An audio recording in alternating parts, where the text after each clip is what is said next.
আগামী 28 এপ্রিলের মধ্যে ইলিয়াস আলীকে ফেরত দিতে সরকারকে আলটিমেটাম দিয়েছেন বিরোধী দলের নেতা বিএনপি চেয়ারপারসন বেগম খালেদা জিয়া।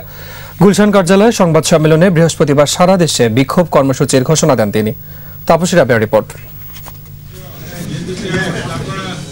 টানা 3 দিন হরতাল কর্মসূচি দিয়েও দলের সাংগঠনিক সম্পাদক ইলিয়াস আলীকে ফেরত না পেয়ে দলের অবস্থান তুলে ধরেন বিএনপি চেয়ারপারসন বেগম খালেদা জিয়া।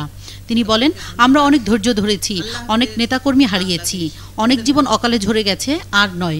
আগামী 28 এপ্রিল শনিবারের মধ্যে ইলিয়াস আলী ও তার গাড়ি চালককে পরিবারের হাতে তুলে দিতে হবে। তা না হলে 29 এপ্রিল রোববার থেকে আরও কঠোর কর্মসূচি শুরু হবে। তার আগে আগামী 26 এপ্রিল বৃহস্পতিবার সারা দেশে বিক্ষোভ সমাবেশ হবে। এই সময় সারা দেশে আতঙ্ক বিরাজ করছে মন্তব্য করে তিনি বলেন, চরম নিরাপত্তাহীনতায় ভুগছে দেশের মানুষ। ইলিয়াস আলীকে এভাবে তুলে নিয়ে যাওয়া এবং গায়েব করে রাখা সম্পূর্ণ বেআইনি ও অসাংবিধানিক মন্তব্য করে খালেদা জিয়া বলেন, এই অধিকার কারণেই। তাদের বিরুদ্ধে কোনো অভিযোগ থাকলে মামলা হতে পারে, আইন অনুযায়ী গ্রেফতারও করতে পারে সরকার। খালেদা জিয়া অভিযোগ করেন, সরকারের সংস্থার লোকেরাই ইলিয়াস আলীকে গুম করেছে এবং সরকারের শীর্ষ পর্যায় থেকে পুরো বিষয়টিকে ঘুরিয়ে দেওয়ার চেষ্টা চলছে। প্রধানমন্ত্রী প্রকাশ্যে খুবই দায়িত্বজ্ঞানহীন ও উস্কানিমূলক বক্তব্য দিলেন। তিনি বললেন, আন্দোলনের ইস্যু তৈরির জন্যই আমরাই নাকি ইলিয়াস আলীকে লুকিয়ে রেখেছি। প্রজাতন্ত্রের প্রধান নির্বাহীর এ ধরনের বক্তব্যের নিন্দা করার ভাষা আমার জানা নেই।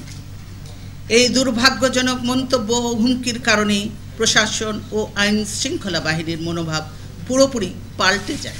তিনি বিদেশি সংবাদ মাধ্যমের উদাহরণ টেনে বলেন, বিএনপির 100 নেতার তালিকা করা হয়েছে যাদেরকে একে একে গুম কিংবা খুন করা হবে।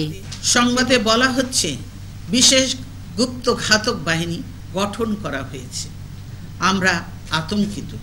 স্বাধীনতার পর এভাবে রাষ্ট্র পরিচালিত গুপ্ত হত্যার শিকার হয়েছে বিরোধী দলের হাজার হাজার নেতাকর্মী। আজকের শাসকেরাও সেই একই পথ বেছে নিয়েছে। তাই এই রাষ্ট্রীয় মদতপুষ্ট গুম খুন সন্ত্রাসের বিরুদ্ধে জনগণকে সঙ্গে নিয়ে প্রতিরোধ গড়ে তুলতে হবে। তিনি আশাবাদ ব্যক্ত করেন, সরকারের মধ্যে শুভবুদ্ধির উদয় হবে। তিনি দেশের সার্বিক সংকট নিরসনে সংবাদ মাধ্যম, মানবাধিকার সংস্থা সহ বিশ্ব বিবেকের অব্যাহত সমর্থনও চান। তাপসী রাবেয়া, 21 টেলিভিশন, ঢাকা।